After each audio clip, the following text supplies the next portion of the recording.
right, Mary Kay, you wrote five things the Browns must do in the offseason to get back on the winning track, and we've kind of talked about a couple of them. Take us through that and run us through just kind of the way you view that.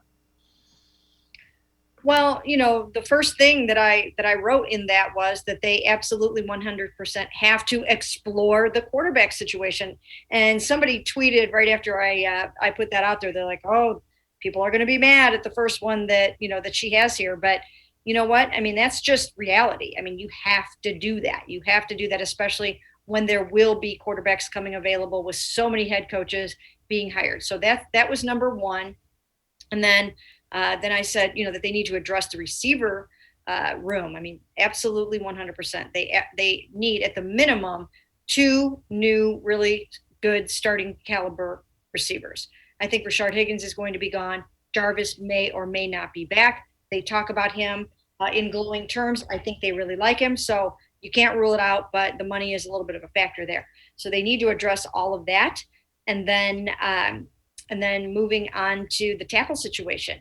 I think it's kind of flown under the radar a little bit that they don't know for sure if Jack Conklin's going to be back at the start of the season. That's a tough injury. It can take 6 months to a year to come back from. And so that's something they're going to have to look at there. And then Jed Wills didn't have the kind of season anybody hoped for at left tackle. So they have to evaluate that and see what they want to do there. So those are the first three, if you wanted to stop there for a second. Yeah, and I think the tackle one definitely went under the radar. Keep in mind Chris Hubbard, who would have been their third tackle, injured and out for the year after the first game. And so immediately, when you have those guys shuffling in and out on the tackle spot, now you're down to your fourth and your fifth in some instances. Yes, absolutely. And that is not where you want to be. So they've got to get some depth there. They have to hope that James Hudson comes up to speed.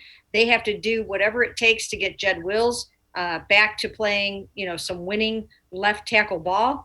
He was ranked, I think, 56th, according to Pro Football Focus. Now, I don't think the Browns embrace that ranking necessarily. I think they believe that there are some rankings that PFF nails and others that maybe are a little bit off. And I think the linemen are one where sometimes they probably have a little bit of a disagreement with them on that. But nevertheless, I think everyone can agree that Jed will need to step up his game a little bit. And fortunately for them, Wyatt Teller offered to help with that. So good for them on that. And then the other things are, they need to address that second and third defensive end spots. They've got to try to get Jadeveon Clowney back if they can at the right price. And they need a replacement for Takk McKinley, who is coming off of Achilles surgery and may or may not be back. And if he's back, it probably wouldn't be at the start of the season.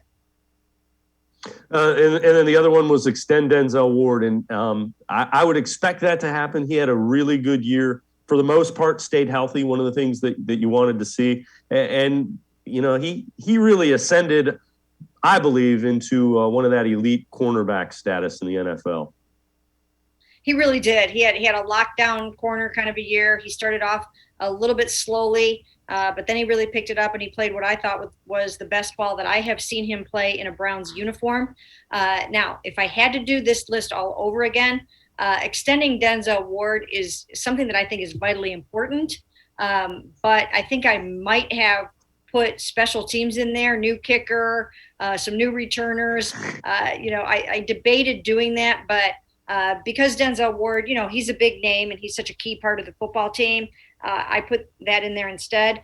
But, I'm working on a story today about how they were 30th in special teams, according to Rick Goslin, the former Dallas Morning News beat writer. His annual rankings came out, and they are 30th in special teams. That's not going to cut it.